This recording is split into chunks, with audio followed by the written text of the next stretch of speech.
After the Lewiston tragedy, Jared Golden, who's someone who's generally in the same frame of mind with you on these issues, and you've, if not endorsed, given him high grades. Yes. He shocked a lot of people. He did. A couple days later, saying, paraphrasing, that he would support an assault weapons ban. And he kind of blamed himself for opposing it in the past and indirectly contributing to it. This is what he said. You remember the statement? Yes, I did. How surprising was that? Not so much just coming from him, but, you know, injecting that point of view into the debate in Maine. I was surprised. Jared Golden, when he did an interview with Sam, brought his AR in to show to the board of directors that he owned one and that, you know, he had it for self-defense. So that was quite a change in a year. But we've never had such a shooting in the state of Maine, and it's a very emotional time. It was close to his family. Who knows, you know, what the thought process was, but I think it was pretty spontaneous and a real shock to the community that I represent. Yeah, he told me in an interview a few days later that it was the shock of the proximity in his hometown that had him have this change of heart. Yeah, that's right. I think that's right.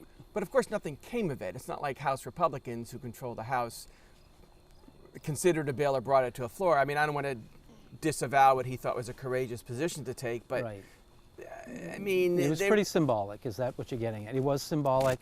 We all know that that decision is going to be made in the U.S. Senate. If anything ever gets, there's a filibuster in process in the Senate, and to think that it's going to get through a filibuster or the votes needed to get it to the floor, it's very unlikely to happen. So, yeah, it generated a lot of headlines, but it really, in the scheme of things, didn't mean much.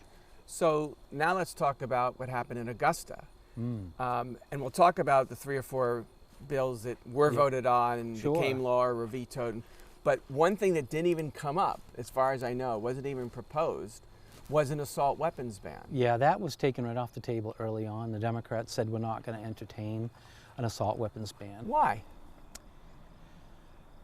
Maine has a very strong Article 1, Section 16. I know our organization submitted the legislation with Senator John Martin that reinforces the individual's right to own a firearm, and it shall not be questioned.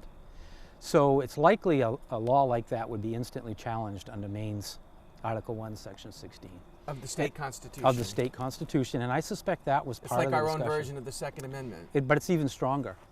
That was in place long before the Bruin case reinforced the individual's right to own firearms. And I think people were afraid that that would be tested. And they were rightly concerned because we would have tested it. But even simpler, there just weren't the votes for it. I think the governor said that basically what she would consider, and you know, that's what happened. A semi-automatic long gun isn't more lethal than a regular gun? Doesn't fire more bullets more rapidly? What I would say to you is any gun, whether it's semi-automatic or single shot, if it's used to harm others, is a dangerous firearm. It's not the firearm that's dangerous, it's the individual that's using it and what their intentions are with that firearm. We want to get at that issue, and you wanted to talk about red flag. I am very proud of the work that we did on the yellow flag law. That law, I believe, is far superior to red flag. First of all, it has high levels of due process. I know because it was tested in the courts here in Maine and found to be constitutional. It has a process by which the individual is identified to be in crisis. They're connected to services and help. At the time they're in crisis, their firearms are potentially removed by the court, and then they can get them back when they're back to being healthy again. That law is now, I just checked before you came here to interview me, it's been used somewhere around 410 times, over once a day, for the most dangerous situations in our state that you can imagine. People who have already harmed themselves, who want to commit suicide, who want to harm others, their firearms and weapons are taken away and they're connected to help. Isn't that kind of what the people pushing red flag want? Under Maine's protective custody statute, which is the entry point for yellow flag, there's a second provision within the law that says that a person's family members, whatever, witnesses' comments or what they have seen can be used to establish probable cause. In addition, the legislature made an amendment to yellow flag to allow hearsay or a family member to say to the police officer, this is what the person is doing. There are 2 avenues for family members, not just family members, for anyone to initiate a yellow flag, as long as there's something substantial behind it. In other words, the officer doesn't have to personally see, hear all the threat. Someone over here can film it, tell me about it. It's like evidence. The police officer does not make an assessment of a mental health condition. All they do is have probable cause to believe there's something going on with this individual. That's left up to the professional. All they do is bring him into custody, make them safe, make the public safe, and then initially try to get them help. Once they've handed them off to Spurwink, which does the assessment, and to the courts then treat that individual not as if they're a murderer or a criminal, but a person suffering a mental health condition that needs help. To me, that's a perfect law, and it's proving to be far more effective. Massachusetts has a red flag law, has had one for over 5 years. They've used it less than 100 times. The courts have approved it around 60% of the time. We've already used ours over 400, and we've only been around for 2 years. And it's approved about 99% of the time, we found out this week from Spurwink. Exactly. So your view is the law was perfectly adequate before October 25th. They just messed up in Sagadahoc. They didn't understand the law? The thing about laws, and having been a lawmaker myself, you can make all the laws you want, but if the people that are enforcing them and implementing the laws are not following the intent, you can pass all the laws you want. In this case, people made bad decisions all along the way. And I also don't believe it was just bad decision making. There was a culture that was around Robert Card at the time. A lot of police officers, a lot of fellow military, I believe many of them were friends of Robert Card, and likely were giving him some sort of cultural deference they wouldn't have to, say, a person off the street. What was the mistake that the Sagadahoc County Sheriff and deputies made with regard to not trying harder to yellow flag him? What was their misunderstanding of their power? I think that the misunderstanding was there were two jurisdictions here, the military and the sheriff's office. And I don't believe there was any continuity until who was going to take the real direction, the real leadership in this situation. You had people at the Saco facility in conflict with the deputies. The deputies, I think, knew that this guy was in trouble, but their higher-ups were saying something different. You know, don't throw gasoline on the fire by yellow flagging him. Well, if that's true, then the guy on the street who's waving a knife around telling people he wants to kill them, are we not going to yellow flag him because he might harm somebody? No. You use the tools you have available to you, you put him into custody, and you yellow flag him. And I think that's what needs to change, is that cultural relationship. And also the hunting and firearm rights community should not look at it as, well, if I'm in trouble, I might have my guns taken away. It'll be, I'm in trouble, I need help. So yes. In Sagadahoc, the mistake was they misunderstood their ability to take Card into custody, or? No, I think it was they did not want to take the lead or take control of the situation. They get the situation under control because their number one issue should not have been Robert Card's future or his gun rights. It should have been making the public safe. And you helped write that yellow flag law in 2019. Yes. They complained that it was cumbersome. Now, of course, it was a slow start, but by year 2, when Spurwink gets involved, and now with the telehealth, I mean, I can do the exam with you in my squad car. Yes, that's correct. So it's cumbersome? No, it is not cumbersome. It never was. I think that there's always a learning curve for the people that are implementing a new law. There were two things that slowed it down. The hospitals did not want to participate in the assessment. Let's just be clear about that. These hospitals were turning people away that needed help. That's a bad place to be in when you're a hospital. So at that point, the executive branch, the governor's office, was also supposed to implement telemedicine. That would be a much quicker assessment that would have made the system a lot quicker. So they were trying to figure out how they were going to do the medical assessments and where. Hospitals didn't want them in their emergency room. So that slowed down the yellow flag law. It wasn't cumbersome, it was the implementation that was flawed. So once Spurwink came in, got their contract, took off just like that. And now they're being done at more than one a day. Which is proof that it's not cumbersome. Exactly. In order to get a search warrant, you've got to have probable cause, go to the courts. It's cumbersome. Taking a person into custody, having to go through a trial is cumbersome. Due process and rights are always going to be cumbersome. For law enforcement to say something is cumbersome, maybe look for a different job. Because you're hired to do this, protect the public. And if that's the law and tool that's in place, use it. Isn't it also their job to, with proper gear and precautions and backup to perhaps go toward that danger to protect the rest of us. The police officer that was in front of Robert Card's home trying to decide what to do next, he's only the first line of defense. There's a professional trained team that you call in this situation. He knew he was dangerous, he knew he was in the home, knew he could possibly have access to guns. The next thing that should have been done was a call, get a warrant, contain him in the facility, and then bring the right team down to go in and extract him. That's the way law enforcement works. But decisions were made, people drove away. You know, they're going to have to live with that now.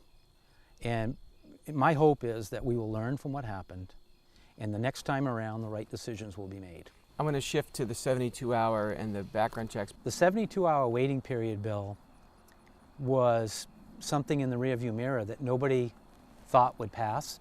I had heard the governor say multiple times she didn't support it. There was just no momentum for it. And it was a real big surprise when it showed up at the end and passed. It was defeated only by a little last year. But this year, do you feel like it passed because some legislators felt we've got to do something because of Lewiston, even though there's no correlation. No correlation between nothing. A waiting period and cards. It was a giveaway to the gun control community in an election year. Let's call it what it is. They wanted an agenda. They didn't get red flag. They didn't get an assault weapons ban, magazine capacity. They wanted something. And I think, you know, given the amount of money in our campaigns now and the out-of-state influence, there was a lot of pressure to deliver for the gun control community. And in this case, I think that was the lowest hanging fruit for them to pass. Whatever the merits of the bill are or aren't, Robert Card bought his lethal weapon that he used 3 months before that incident, not 3 days. Yeah, that's right. All it does is delay honest people from getting a firearm if they need it. Now, I'll give you a for instance.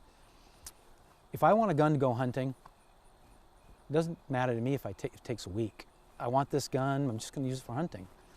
If somebody threatens me, which happened after the Lewiston shooting, very serious threats against my life, and I need a firearm for self-defense, I have to wait 3 days while the criminal who already has a gun can do what he wants. So I'm vulnerable for 3 days as an honest person. After I've passed a background check and been screened by the government, I still can't get a gun to defend myself. And that's why we disagreed with that law. It's arbitrary. It seems like every state has a different time period to wait.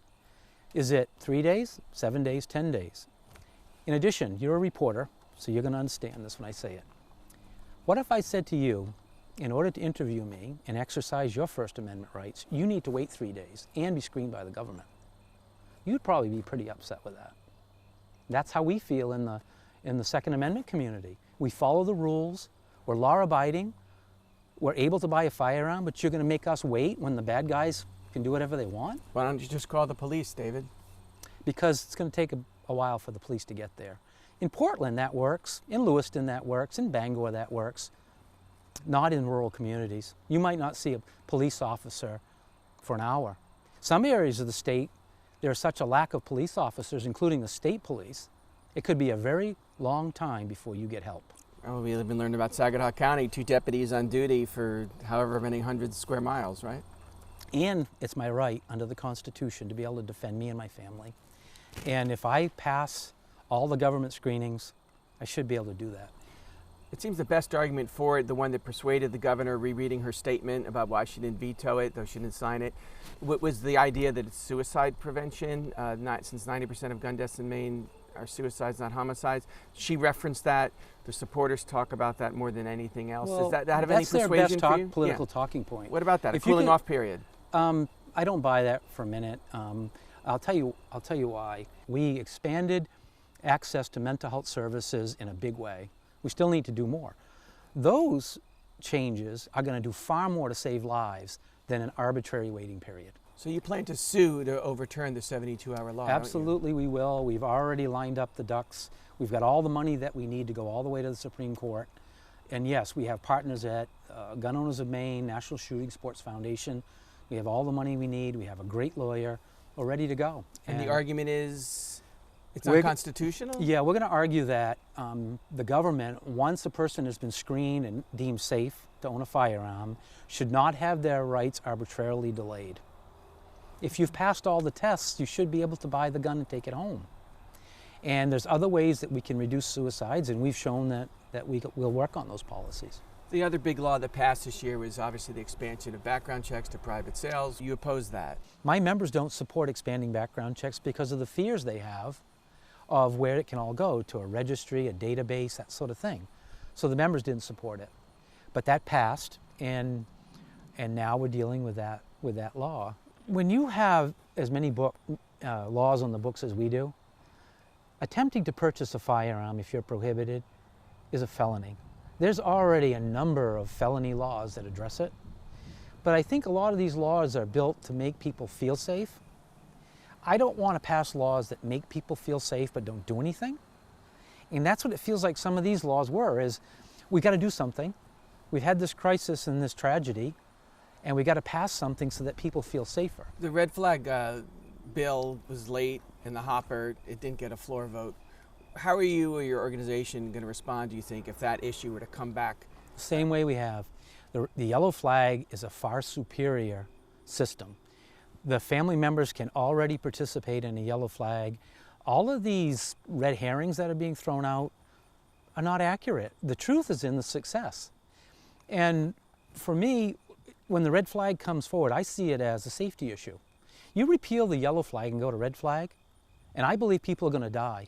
They're going to commit suicide that would have been captured under yellow flag. I see it as very dangerous and very irresponsible for the people that are saying red flag is superior to yellow flag.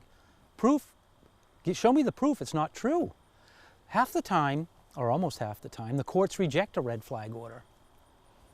Down in Massachusetts, they do it.